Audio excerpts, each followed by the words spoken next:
deixar que isso aconteça. Eu não vou deixar meu Brasil se afundar nesse teatro. Mas eu gosto, assim, de assuntos atuais, pertinentes, sabe? Porque, tipo, por exemplo, esse tempo que eu estava falando pra você, eu fiz muitas peças sobre racismo, sabe? Que é uma pauta que precisa ser mostrada, sabe? Porque é necessário você falar desses temas polêmicos, é necessário. Sendo que não é, sabe? Eu acho que, tipo assim, tem que pensar muito em todas as inseguranças que tem por trás. Porque, tipo assim, As sei lá, dificuldades. eu, por exemplo, daqui a 3 anos eu tenho que escolher a carreira que eu vou fazer pro resto da minha vida, sabe? Tipo assim, Escute adolescente, você quer fazer uma coisa pra adolescente? Escute adolescente, eu acho que é tipo isso, sabe? Um tema da atualidade, um tema polêmico, como vocês chamaram? Ou você pensou isso ou não? Você falou mistério em geral. Não, mistério, tipo, um assassinato. Aí tem um detetive. Eu gosto dessas. Eu acho interessante. eu Drama. acho bem desafiador fazer as peças que eu gosto de assistir. A temática que eu gosto de assistir, às vezes não consigo, mas eu gosto, assim, de escrever o que me tira da minha zona de conforto, sabe? Tipo, temas que eu não tô acostumada a escrever. Pra você entender. Se você for abordar um tema polêmico, aí você vai pesquisar, entender um pouco sobre. Eu acho que se eu fosse, então, eu faria uma coisa dramática, assim. Ninguém lembra do próprio romance. É verdade, é desconfortante. É estranho. Você fica abraçar uma porta. Olá, meu nome é Tabata Makovski, eu sou dramaturga, atriz e professora de teatro. Nessa videoaula, que eu chamei de Diálogos, Dramaturgia para a Infância e Juventude, eu vou falar sobre um procedimento que eu considero bastante interessante e potente para a escrita de textos de teatro para a infância e juventude. Eu digo procedimento no sentido de que isso pode contribuir durante a pesquisa, ou mesmo antes, pode auxiliar o levantamento de ideias, de assuntos, ou ainda pode indicar caminhos para a abordagem do tema escolhido. Esse procedimento são as rodas de conversa com crianças e adolescentes, ou seja, as rodas de conversa com o público-alvo da dramaturgia a ser desenvolvida. A minha intenção é que esse recorte temático em um campo tão vasto e importante como a dramaturgia para a infância e juventude possa valer como instrumentalização e incentivo para jovens dramaturgos, arte-educadores e demais interessados na escrita para teatro. Para começarmos a falar sobre dramaturgia para a infância e juventude, eu penso que é importante definirmos o que nós vamos entender aqui como texto teatral, como infância e como juventude. Por texto teatral, nós vamos entender todo o texto escrito para ser encenado. Isso significa que nós não vamos avaliar a estrutura do texto, exigindo que tenha esta ou aquela forma. Nós vamos avaliar apenas a sua função, que deve ser algo como um texto que será levado ao palco, ou que foi levado ao palco. Um texto que será encenado, ou um texto que foi encenado. Nesse sentido, eu vou citar o Patrice Pavis, que no seu dicionário de teatro diz o seguinte: é muito problemático propor uma definição de texto dramático que o diferencie de outros tipos de textos, pois a tendência atual da escritura dramática é reivindicar não importa qual texto para uma eventual encenação. Todo texto é teatralizável, a partir do momento que o usam em cena. Já para definir infância e juventude, eu vou me ater ao que o Estatuto da Criança e do Adolescente entende por criança e adolescente. No seu artigo 2º, o ECA coloca o seguinte: considera-se criança, para os efeitos dessa lei, a pessoa até 12 anos de idade incompletos, e adolescente, aquela entre 12 e 18 anos de idade. Para alguns fins, o ECA considera adolescente a pessoa até 21 anos de idade. Postas as nossas definições sobre texto teatral, infância e juventude, eu gostaria ainda de dizer o seguinte: que eu não me vejo como uma pesquisadora. Eu me vejo como uma escrevedora de longa data. Eu lembro de aprender pontuação e querer empregar, de aprender o poder dos adjetivos e querer empregá-los no início até a exaustão. Eu lembro de aprender o leque, que é a nossa conjugação verbal, e querer empregar. Ou seja, eu lembro de que sempre gostei das palavras, das frases, eu sempre gostei de testar a construção ou o efeito de tudo isso. Eu acho bem importante contar também, nesse mesmo caminho, que eu me formei em letras e eu fui bolsista CNPq e iniciei um mestrado em sintaxe, em que eu estudava sintaxe gerativa. Sintaxe gerativa é um outro assunto, um outro episódio, talvez até uma outra videoaula, mas eu queria mencionar esse gosto pela língua porque eu acho que foi esse interesse em experimentar e conhecer a língua que me levou à dramaturgia. Hoje faz quase 15 anos que eu trabalho exclusivamente com teatro. E especialmente como dramaturga e professora de teatro para crianças e adolescentes, cada vez eu entendo melhor o quão importante é ouvi-los. Chamá-los a falar, a refletir, ouvi-los e considerar o que dizem. Convidá-los ao diálogo. Inclusive para processos de criação artística que os querem como público-alvo ou como participantes. Aqui, então, eu volto ao início da minha fala, quando eu disse que essa videoaula mostraria as rodas de conversa como um procedimento para a criação dramatúrgica para a infância e juventude.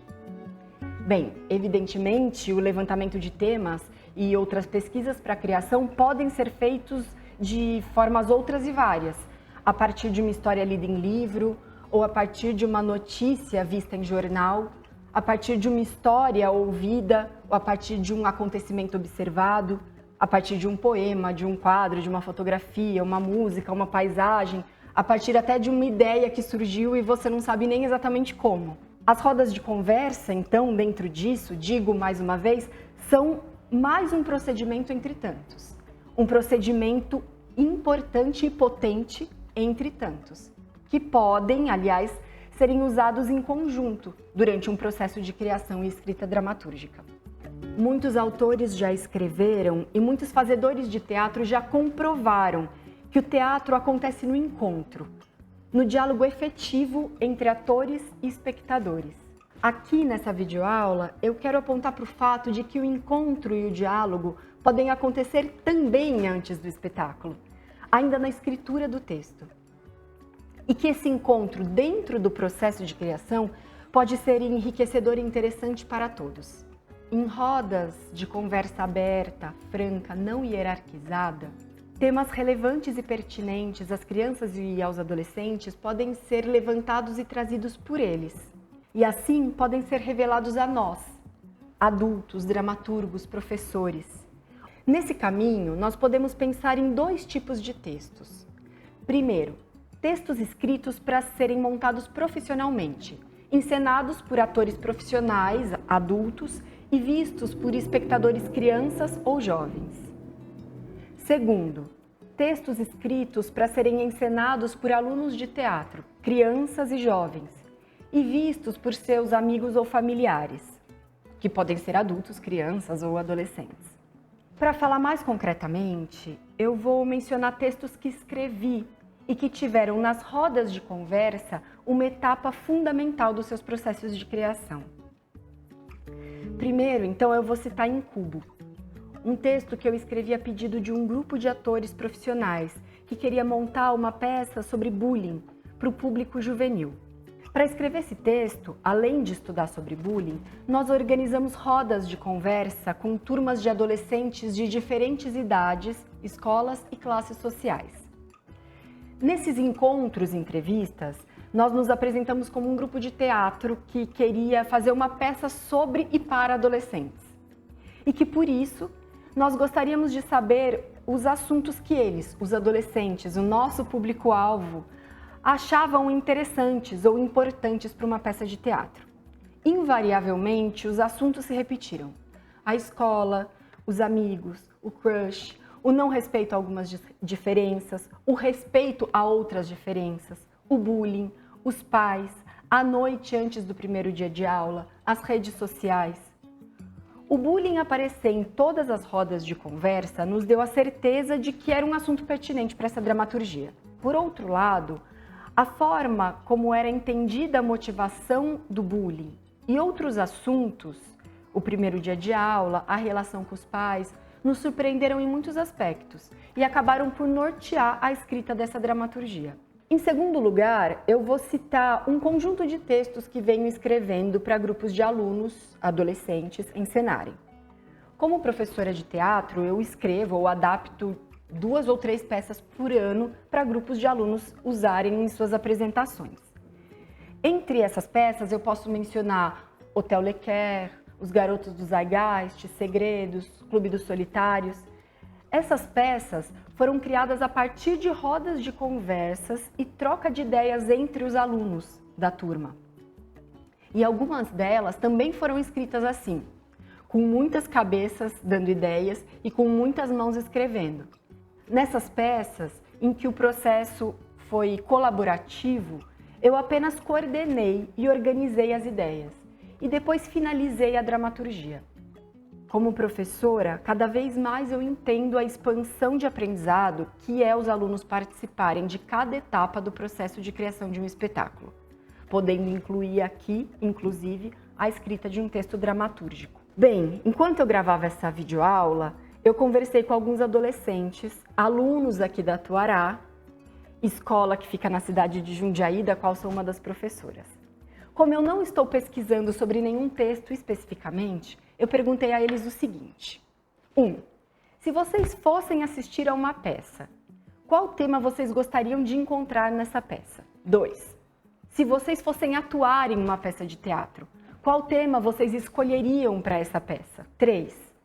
Se um grupo de atores profissionais adultos falasse para vocês que está pretendendo montar uma peça de teatro para adolescentes, vocês teriam algum conselho para dar a eles? A partir das falas desses adolescentes, penso que podemos depreender questões ligadas a temas de interesse. Eles citaram histórias de mistério, citaram histórias que tratam da atualidade, citaram histórias que trazem temas polêmicos. Penso que também podemos depreender questões ligadas ao ponto de vista dos adolescentes sobre como alguns temas ou personagens são abordados. Eles disseram não gostar de histórias rasas, de personagens adolescentes que não são tratados em suas individualidades ou complexidades. Por fim, penso que a maior dica que deixaram para nós adultos foi: ouçam os adolescentes. Bem, eu espero que essa videoaula possa ter contribuído para mostrar como o diálogo com crianças e adolescentes pode ser um terreno fértil para temas serem descobertos ou aprofundados. Eu falei sobre teatro, falei sobre conversar com adolescentes durante a pesquisa e a escritura de textos para teatro. Mas certamente essa proposta pode ter seu escopo abrangendo todos ou quase todos os âmbitos da vida.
Tem alguma coisa que vocês acham que seria importante falar como um toquinho assim?